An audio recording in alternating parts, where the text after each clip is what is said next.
You comfortable there?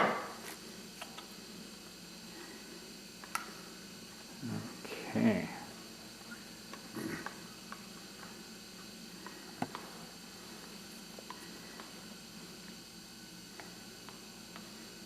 Can you eat and talk at the same time? Sorry?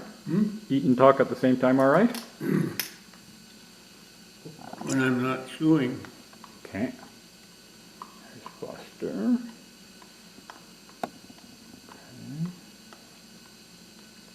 So my question while you're chewing then is, yeah,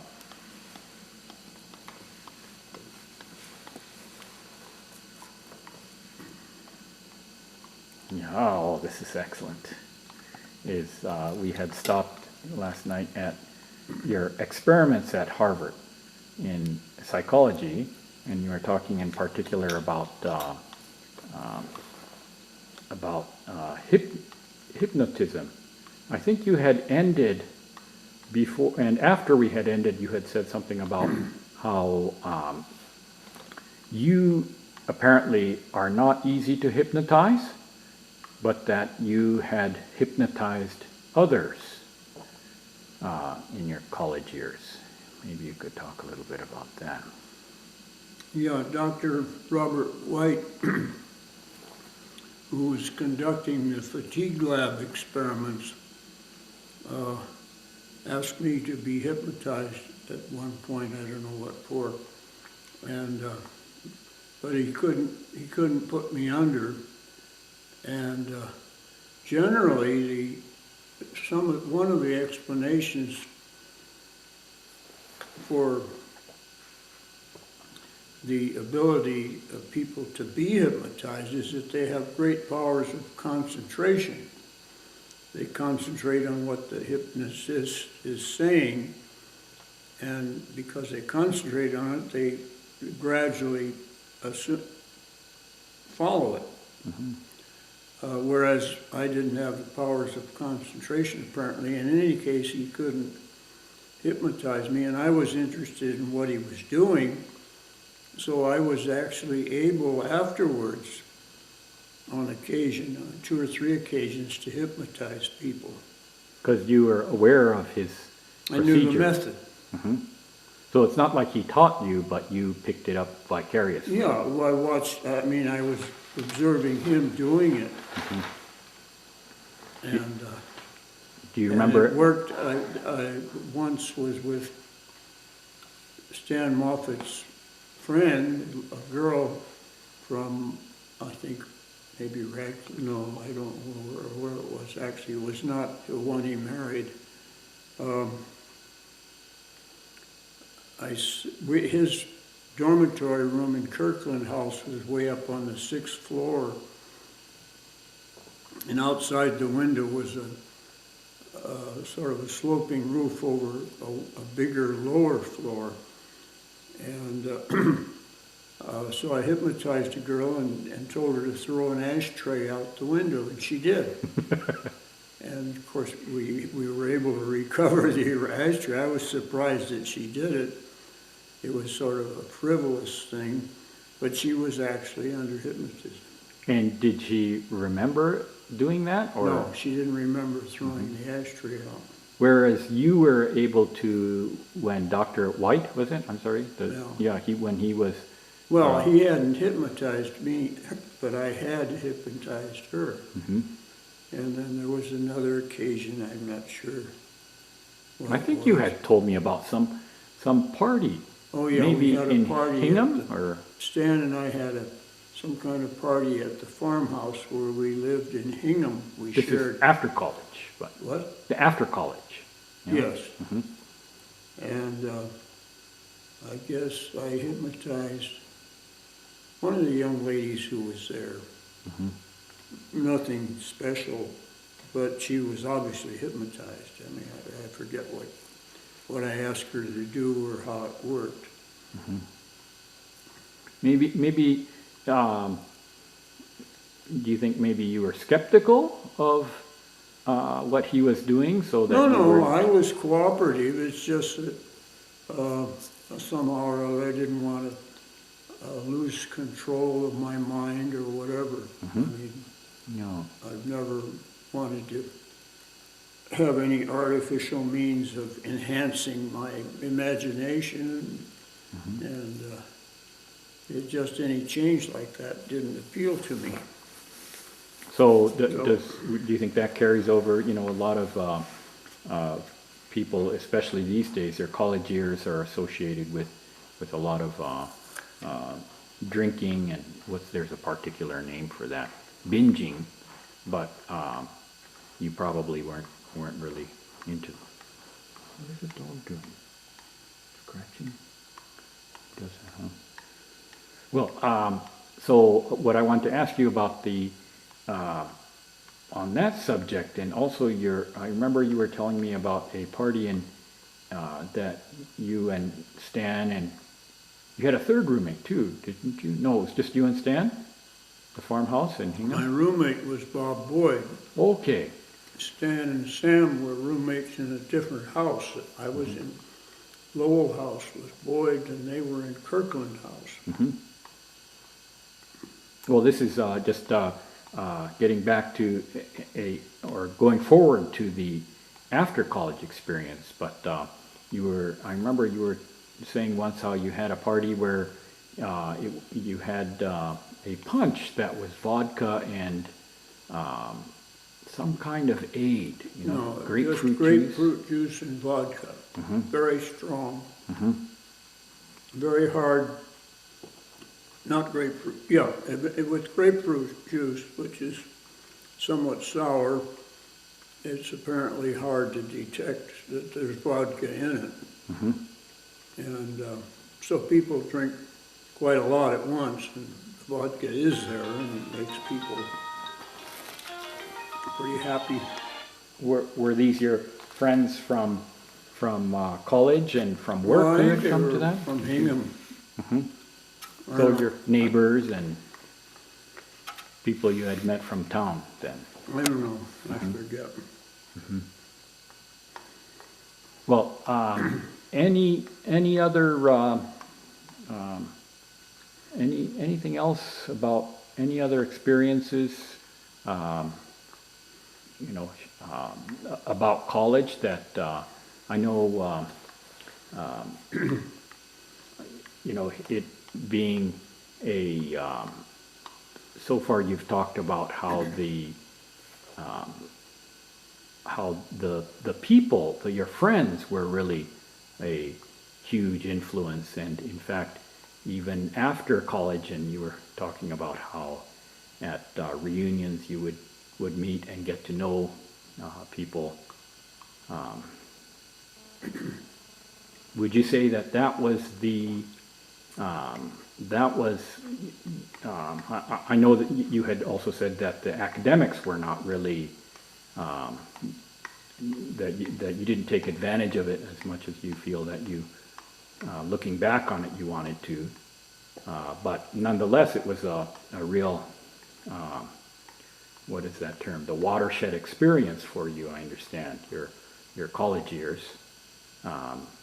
Was it then in that mix of the academics you did get and the people you met? Yes, it was the overall experience. But I mentioned the people, particularly 1 or 2 years ago, I guess it was the Harvard Alumni Association online had a questionnaire, and one of the questions was, what do you most remember or what do you most value from your undergraduate experience? And I put down, and I think they had rank order, and I put down first, friends. And then, I suppose, a certain study, I don't remember, and maybe I put down the rowing experience. But then this survey, being online, gave you immediate cumulative results of all replies. And it turned out that most of the responses were that friends were the most valuable thing that people got out of college. Not, there were many who appreciated association with famous professors and so on. But friendship seemed to have been the top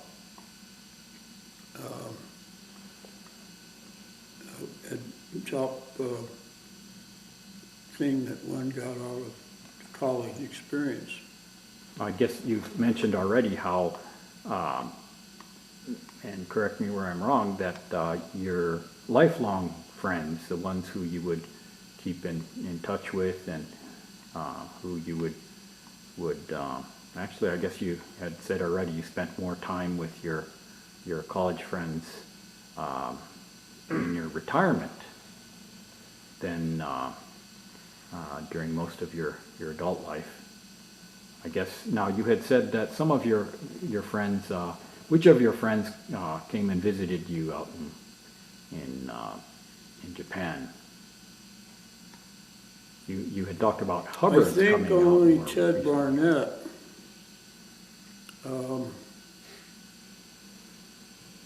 Friends introduced their friends, and I met them in Japan, but I think of my classmates,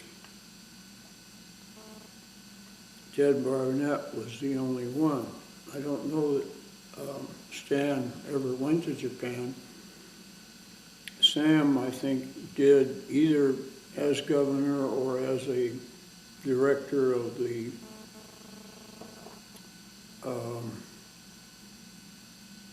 organization that supports service people. Well, USO or something? USO, yeah.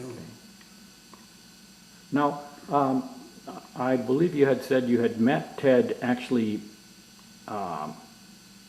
toward the end of your college years? Yeah, I didn't know him until senior year or maybe even after that. Bob Boyd knew him as an undergraduate. Ted got through in 3 years. He didn't take 4 years to graduate. Because he accelerated, or was he just like a genius? Or? He just got all the requirements done in 3 years instead of waiting 4 years. I remember you had said that Ted had introduced you to people, that he was much Yeah, more when I visited, sociable. after going to Japan and arriving there at the end of 1948, it was 1951 before I got back to the States. So in New York, I met Ted. I think because I looked up Bob Boyd, and Bob was took me out with Ted. And of course, I knew who Ted was, but I hadn't really a close relationship. But then he introduced me to people around New York, notably David Mitchell, who was then a banker with Chemical Bank. Now, And then David started introducing people, and Ted took me to various parties that people gave. My previous New York experience had been largely when I was at Floyd Bennett Field in the Navy, and would come back from a cross-country ferrying trip and have a few days off. So I would go into New York from Floyd Bennett Naval Air Station, and the hospitality was mostly provided by the young ladies in the British-speaking union. what is that now, British-speaking? It's a club or association of people who are, I guess, strongly in favor of Great Britain and also like to foster the English language around the world. I don't know what the basic mission of it is, but during the war, the younger lady members would, or daughters of members or something, would put on parties for servicemen. And this was very nice of them, very hospitable, and some of the members of that would put on private parties, or they were members of some other organization. And I don't know that I ever went to the USO, but that was another type of organization that would extend hospitality to servicemen who were visiting New York, basically. No, I think you would just kind of wrap up the college. Do you remember your graduation? Did you walk, did you participate in a graduation ceremony or? Oh, yes, I don't remember. I think at that time, we still walked up for our diploma. I'm not sure. Did you have family at the graduation?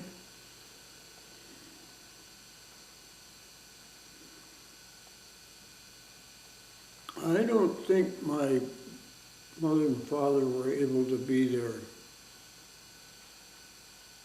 I don't remember, but I don't think so. No. 1941, 41. I think Dad had a very low-paying job, if any. And I don't think they came up. Now, your sister actually was living with you then? Well, or? Because I was in Hingham actually with Stan Moffat, and had a job at Procter & Gamble. Oh, so this is after college. After then. graduation. Okay. And she came up looking for a job, and she brought her little son Peter with her, thinking that I could help take care of Peter, which I did for part of the time. He would spend days sometimes with Stan and me in the farmhouse in Hingham. And I would take him to a kind of nursery school. So he was 4 years old or something like that by then? Yeah, 3 to 4. 3 and 4. Because Peter was not yet born when you left high school and. Well, when I left home after graduating from high school, I think he was born that first year I was away in college. Okay. I'm not sure. And my sister and Peter Porter married when she was either the end of her junior year in high school or during her senior year, I'm not sure. But she was 16, probably during her junior year. And Peter at the time was probably 19 or 20. But he was already employed as an artist. Yeah, he was a freelance commercial artist. Did a lot of the movie ads in the newspaper, which as they are now, many are very fanciful, and some are were full-page ads as they are now in the New York Times. And they usually illustrated some scene from a movie. Was Peter Porter? No, I'm sorry. Porter. Peter Porter. Peter Porter. Okay. Was he someone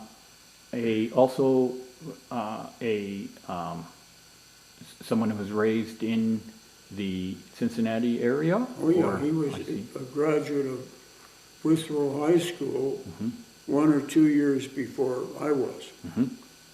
I don't know how long he lived in that area, or I don't know anything of his family circumstances.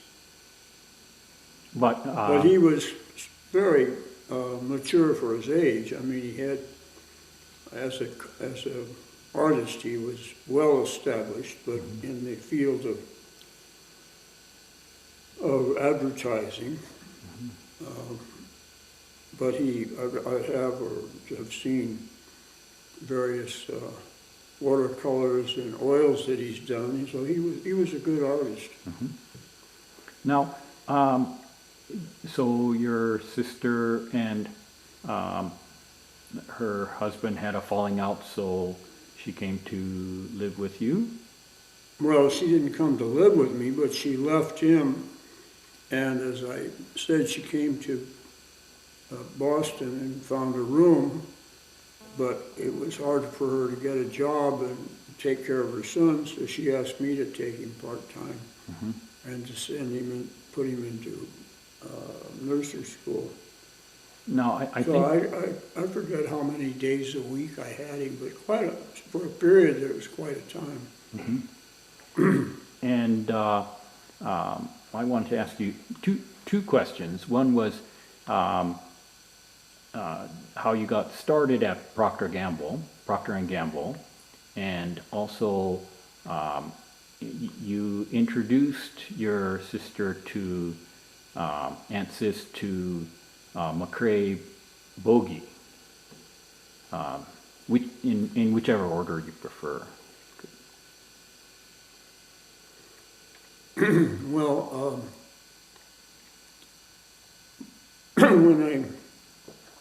before I graduated from Harvard, of course, I was looking into employment possibilities. The war actually started after we graduated, and like most of us, we didn't want to register for the draft, or we would like to get employment that gave us a deferment. The draft having been instituted before we got into the war, actually, as I recall.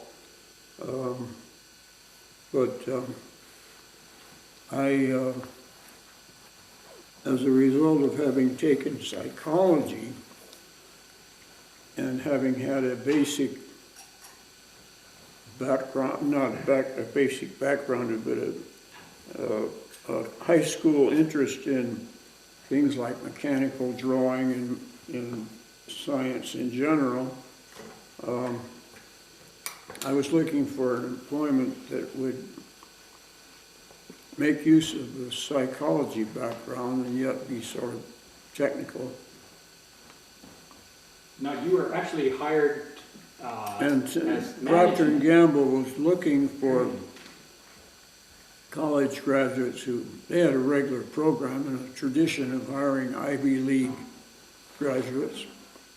And they would put them in training programs, and I was put into a training program for what was called then industrial engineering, which now would be called probably human resources because of the psychology background. And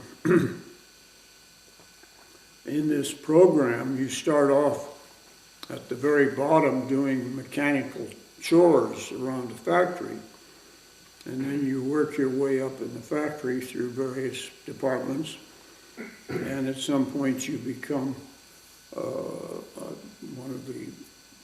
factory sub-manager, or you go to headquarters as a industrial engineer, which had come out of the time and motion study phase into things that dealt more with human relations. But the training, the on-job training was strictly the manufacturing process. Was it a soap factory? Mm-hmm. Was it a soap factory? Yeah, so they assigned me to their new Quincy, Mass factory, which made soaps and chips and powder. I mean, soap, chips, and powder, and some bar soap. It was by their scale, it was a small factory, but by, say, local Massachusetts scale. It was a sizable factory. Now, Quincy's known as an industrial area with shipyards too, Yeah, right? And the Fore River shipyard is there, and the Navy was having warships made there. so already the war effort was fully or Well, I getting don't think it was started. fully going. I mean, the shipyards were made, the ships were made even before the war, and of course, for a long time before.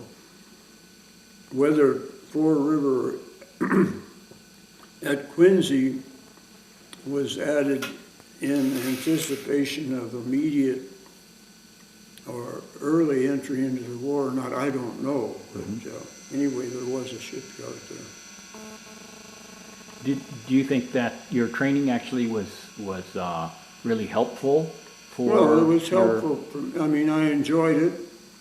I didn't mind getting down on my hands and knees and changing the seals in pumps and motors or greasing them, whatever was necessary to maintain a pump or a motor. And then later getting into maintenance of the soap making equipment, which is mostly specially designed equipment. And it went all the way from extruders through big roller mills that would roll semi-liquid soap onto a roll so it could be cooled and then flaked off. That And then they seems- had spray dryers for powder. You make, say you blow watery soap, a mixture into a tower, and it's the air circulation takes it up and dries it, so it comes out as dry powder. Things like that. That seems to be a kind of a recurring theme throughout your life. The what would I call it? The not just access, but well, maybe as a child, more being in the vicinity of all these industries and in the Midwest, and then. As a child, it's not so much that I was in, but anyway, at Procter & Gamble, I became familiar with the names of various equipment manufacturers. And later on, when Taihei Boyke represented Parker Hannifin, I recognized the use of seals and gaskets and things like that. And the importance of hydraulic mechanisms in manufacturing.